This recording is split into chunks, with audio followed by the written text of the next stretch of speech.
Welcome to the Cyber Life Podcast, where we help you learn cybersecurity best practices, give you a weekly update on the latest cybersecurity news, and share valuable career advice.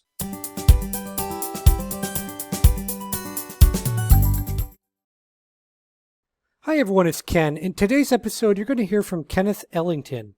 Kenneth is a cybersecurity professional that's dedicated to nurturing new cybersecurity talent, so helping organizations build out their talent pipeline.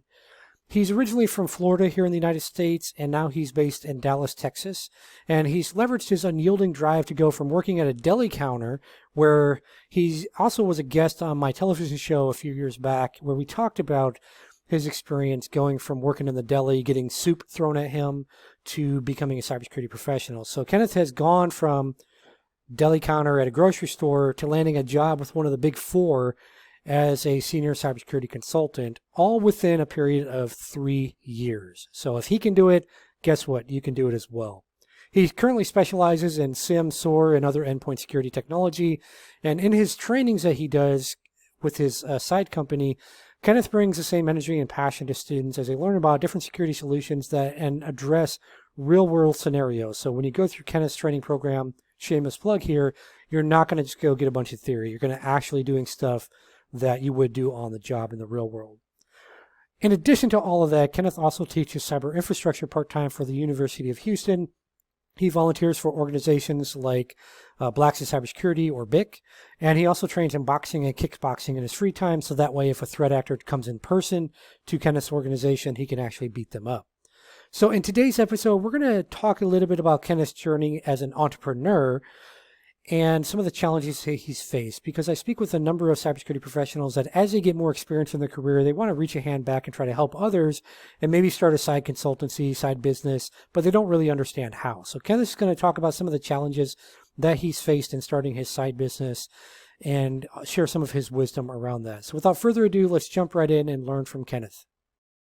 So thanks again for coming on the show, Kenneth. Really appreciate it. For those that don't know you, I gave a little intro so they know who you are, and they also know the story about the soup Nazi stuff when you used to work at a grocery store. So that being said, we're going to talk about starting a business today in the cybersecurity world. And so a lot of people, as they get further in their careers or they get tired of layoffs, they start to think about a couple of things. Number one, money, if they're not in a good financial situation, but also about giving back. They want to help. They want to help others. And that's, I'd say 99% of the time with people in the cybersecurity world, that's why they reach out to me and they're starting a business, some kind of a consulting business usually, whether that's helping people with careers like Kenneth does, or whether that's helping small businesses, figure out all this cyber stuff and reduce risk and things like that. So that being said, I wanted to tap into your brain a little bit, Kenneth, and just let's talk about what inspired you to start your own business. And can you share a little bit about that journey from when you kind of had this idea initially to where you've gone today?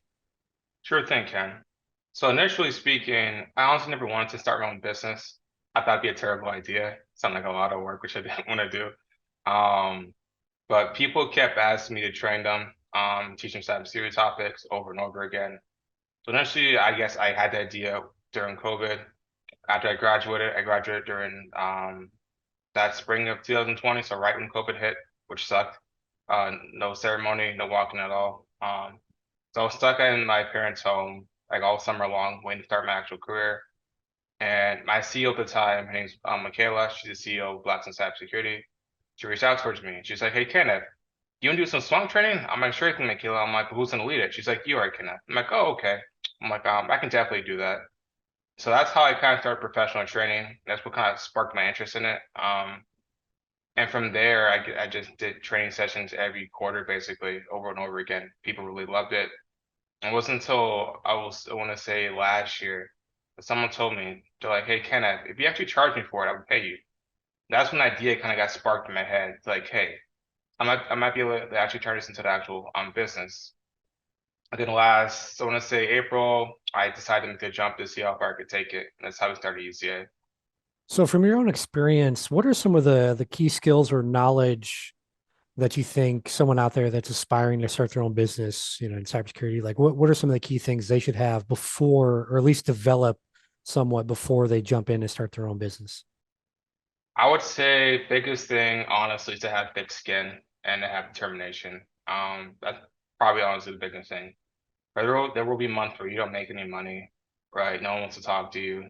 You can't sign clients, you can't sign students in my case, right? You can't like drive business. And that's just part of running a business, right? So having that thick skin, knowing that that's gonna happen initially especially for the startup phase, right? That's probably the biggest thing.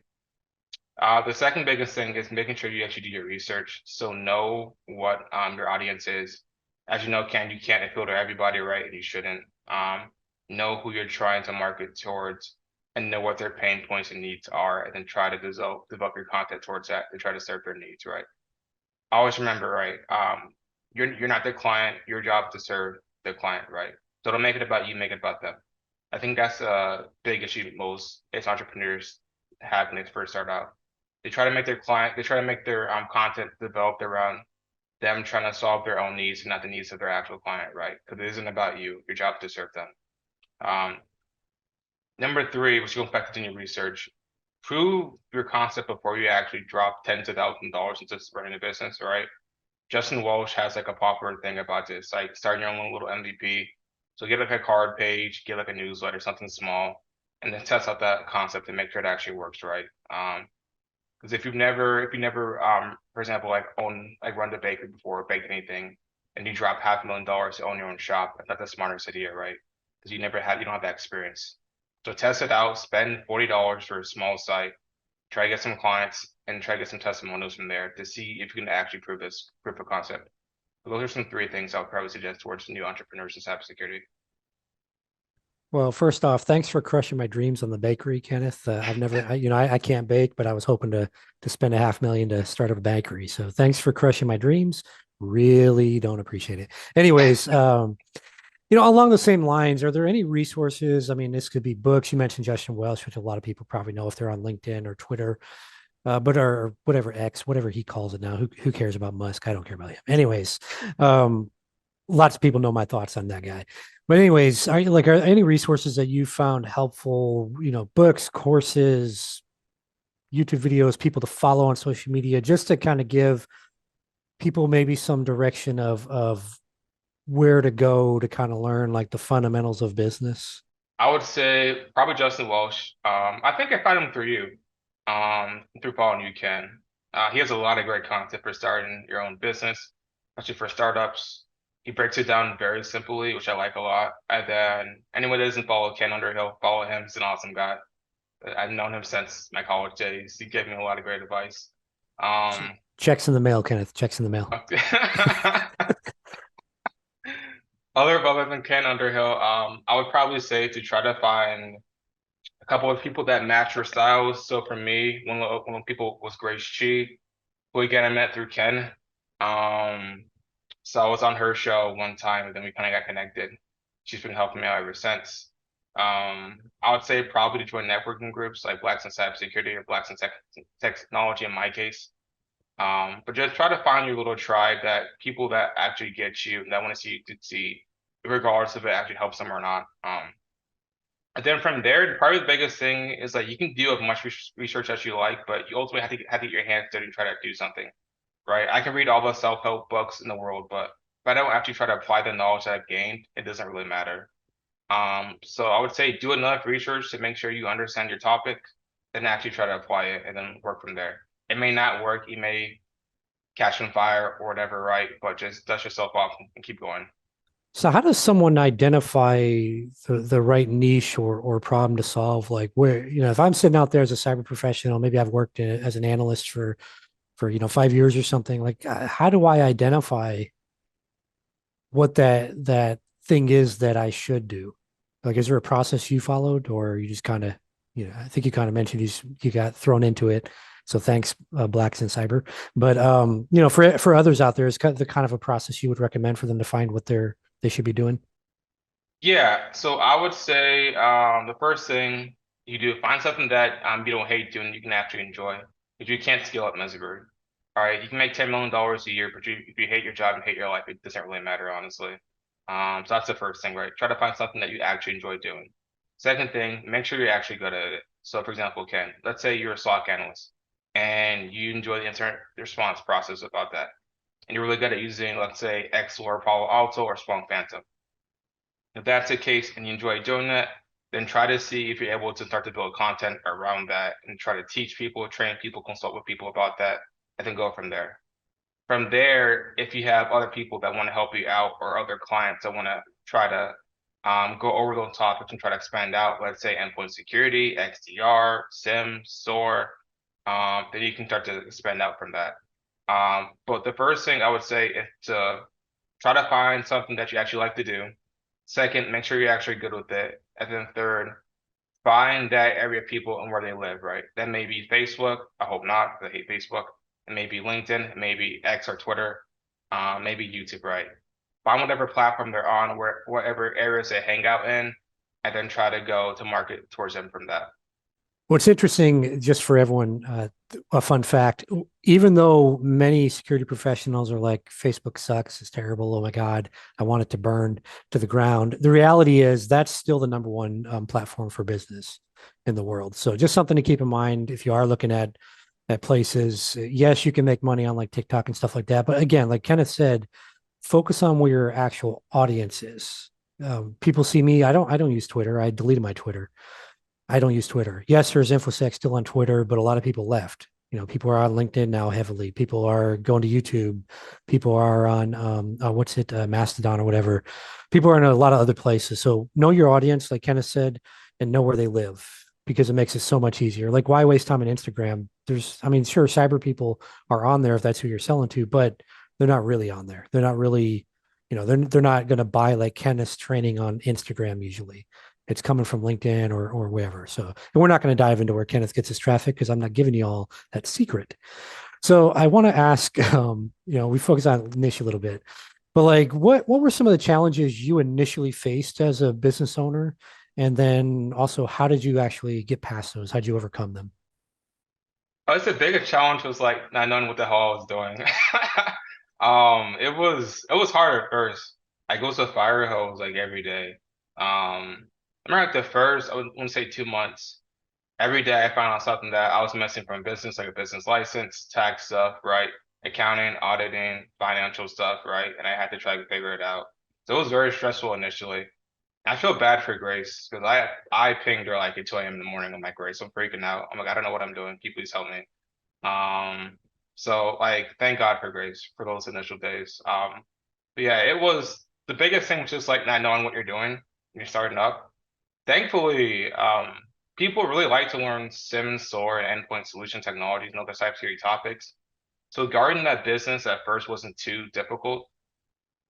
It wasn't until we need to start to scale up and increase our prices because, as you know, Ken, right? If you sell something really cheap, right, people don't always take it seriously, and that makes it very hard to reinvest those investments back in your business and make the product a lot better. So as we start to increase our price, that's when I ran into the issues of people that want to initially pay for it, and that was due to the fact we weren't marketing that properly. So back last Christmas, I talked to you about this. I've been getting a business coach, and I didn't have $1 million to pay you, so I had to find somebody else. And so I met Valencia Bennett, and she became my business coach, and she's been working with me ever since. So getting that was probably the biggest thing for us over the past year. She's been a godsend. She's helped to organize a lot of her stuff, prepare her site, prepare marketing record. And I already made my investment back from her already within like 8 to 9 months. So it's been going pretty well on that front. And I would definitely say once you hit like a certain revenue mark, once you're like decently established, to try to find like a business coach or business advisor to really help you out to take your business towards that next level. And one thing I'll add on that is if you are a small business owner out there and you need help, here in the US at least, a lot of major cities have what's called SCORE, SCORE, and they'll have mentors that are established business owners or people that work corporate and executive roles, and they'll be able to guide you and mentor you, and it's totally free. So if you don't have the money for a direct business coach like Kenneth had hired. Oh, and by the way, my fee's gone up to 2 million, Kenneth. So it's, inflation. But if you don't have that, there are a lot of like small business administration here in the US, and other countries may have similar types of things, but there's a lot of resources available that are free or low cost to help you at least get the foundations of business in place to, as Kenneth mentioned, to get in a position to scale at some point. So the money side of things. There's, Justin Welsh is a good example. He's got a low ticket product. So if you're selling high ticket, he's probably not the best person to look at for all the marketing ideas and things like that, because he's selling a low ticket and he talks a different way to his audience that are looking for a low ticket purchase. And for those that don't know what we're talking about, low ticket is something cheap.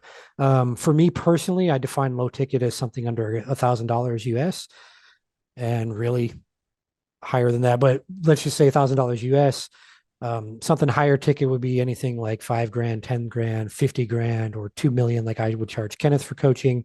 And so that's kind of the difference there if you don't know the difference. Now, people have different definitions, so there's nothing set in stone, but that's kind of the general idea. Justin Welsh sells I think it's $150 or $200 course, and that's, a low ticket thing, and like a monthly template and newsletter and all these things. Other people sell like a boot camp, for example, in cyber will sell like an $18,000 program. That's a higher ticket type of item. So that being said, getting that out the way, there's a lot of these online gurus. You don't see them too much in cyber. Although there is one guy, and I won't mention him, and it's not Kenneth, by the way.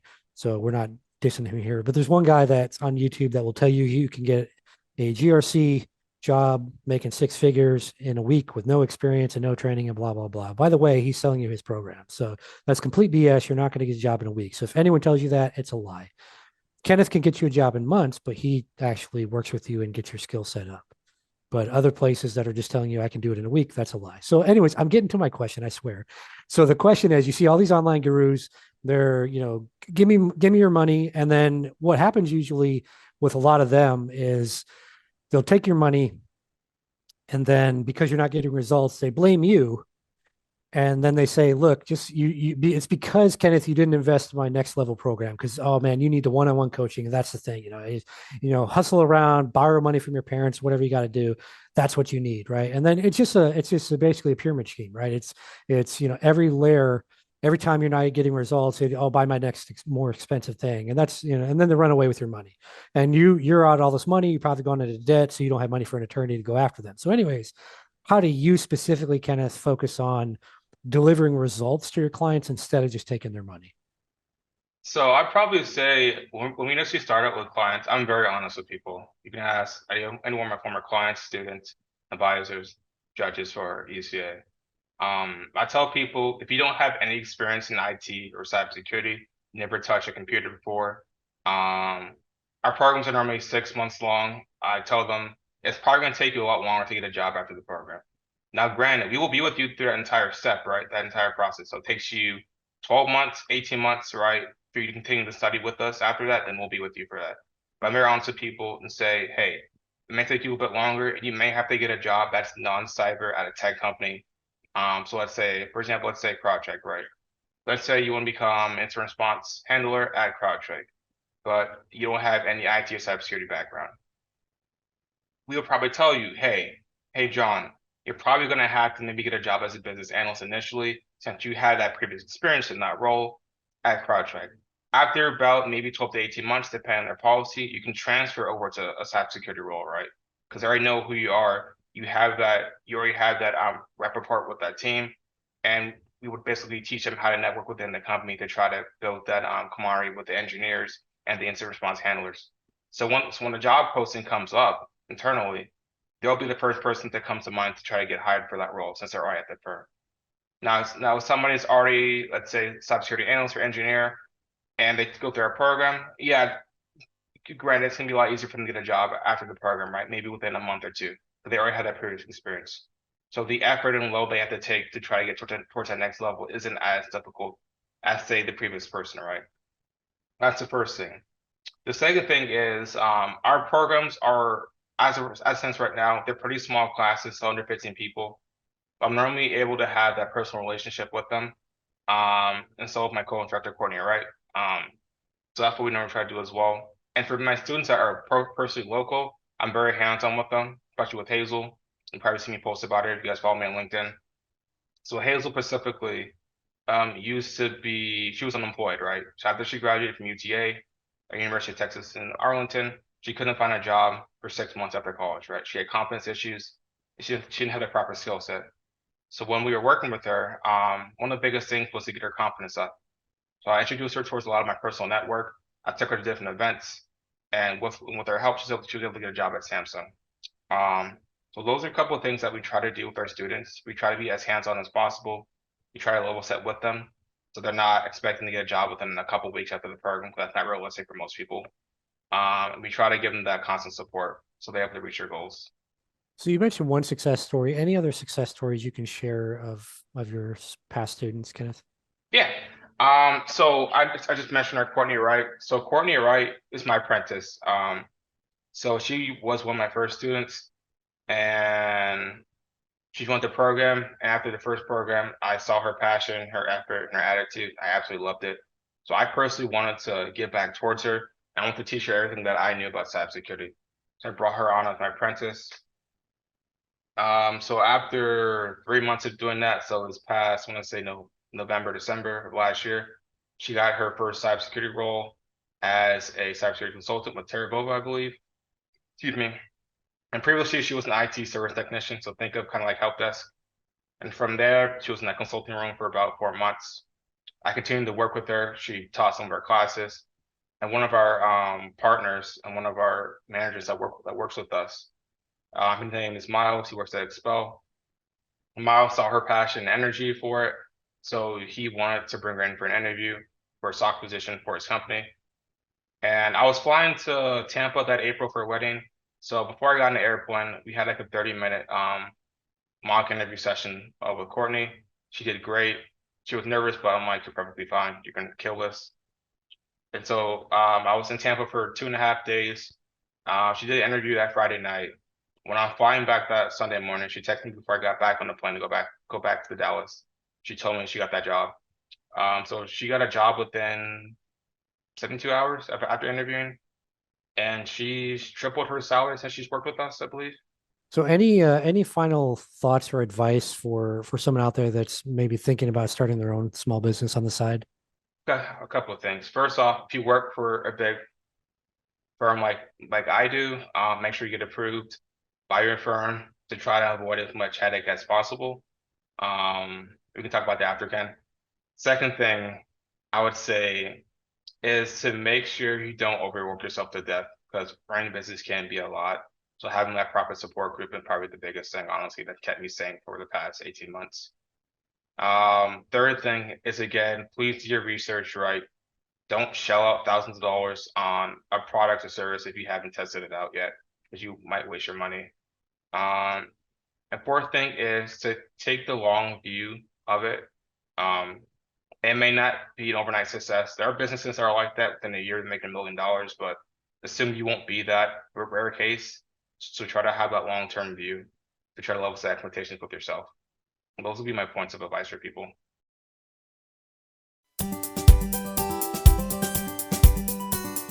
Thanks for listening to the show. If you're looking to secure your business better or build up your cybersecurity career, then check us out over at cyberlife.tv. That's CYBERLIFE.tv.